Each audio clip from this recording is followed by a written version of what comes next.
আজকে আমি রান্না করব মৌরলা মাছের চচ্চড়ি। ডিম ভর্তি সব মৌরলা মাছগুলি। কড়াই গরম হলে তেল দিয়ে দিব। প্রথমে মৌরলা মাছগুলি ভেজে নিব।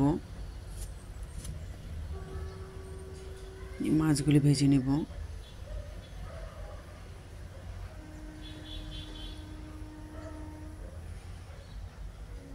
আর এই যে সবজি কেটে রেখেছি আমি চচ্চড়ির জন্য। এক পিঠ হয়ে গেছে, আরেক পিঠ উল্টে দিচ্ছি। বেশি ভাজবো না, একদম হালকা ভাজবো।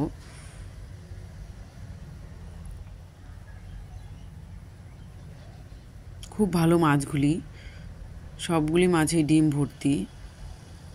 উল্টে দিই।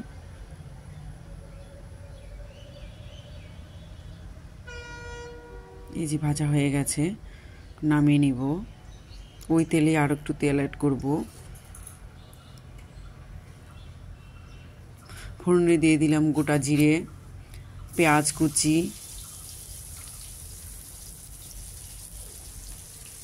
কাঁচা লঙ্কা চেরা দেব,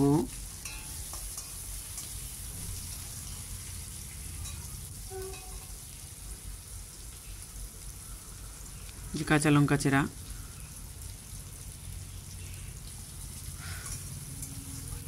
মিশিয়ে নেব ভালোভাবে সব কিছু একসাথে।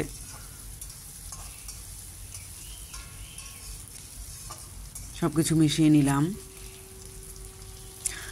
তারপর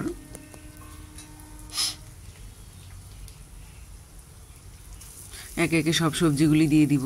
আমি নিয়েছি এখানে ডাঁটা, বেগুন আর আলু, ঝুরি ঝুরি করে কেটে নিয়েছি, চচ্চড়ি সবজি যেরকম হয়। দিয়ে দিচ্ছি লবণ, পরিমাণ মতো লবণ আর হলুদ মিশিয়ে নিচ্ছি।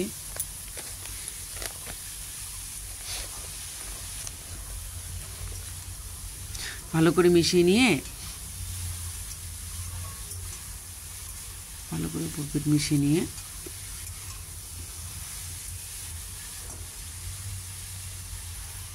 ঢেকে দিব।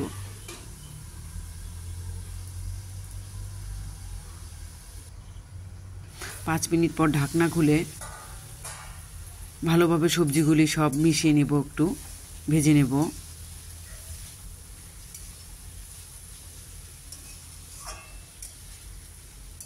ভালো করে মিশিয়ে নিচ্ছি সব সবজি একসাথে।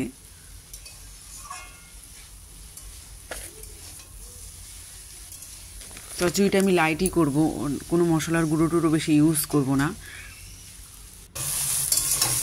এই যে আমি একটু পর পর উল্টে পাল্টে নিচ্ছি, করে মিশিয়ে নিচ্ছি ভালোভাবে।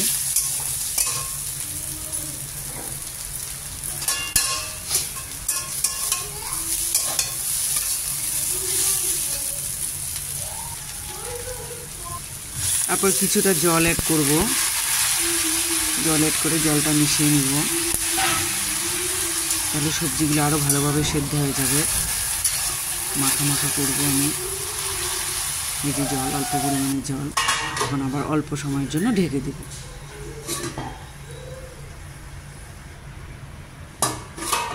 1 মিনিট পর ঢাকনা খুললাম। ঢাকনা খুলে মাছগুলি দিয়ে দিলাম, ভেজে রাখা মাছগুলি দিয়ে মিশিয়ে নিব ভালো করে। জলও আমার শুকিয়ে গেছে প্রায়। মাখা মাখা করবো, জল রাখবো না, ঝোল রাখবো না এটার মধ্যে। যে মাছগুলো মিশিয়ে দিলাম, একটু জিরে গুঁড়ো দেবো শেষে। ধনেপাতা থাকলে ধনেপাতাও দেওয়া যেত, যেহেতু এখন গরমকাল ধনেপাতাটা অত পাওয়া যায় না। এই যে হয়ে গেছে, আমি নামিয়ে নিলাম। কেমন হয়েছে ট্রাই করে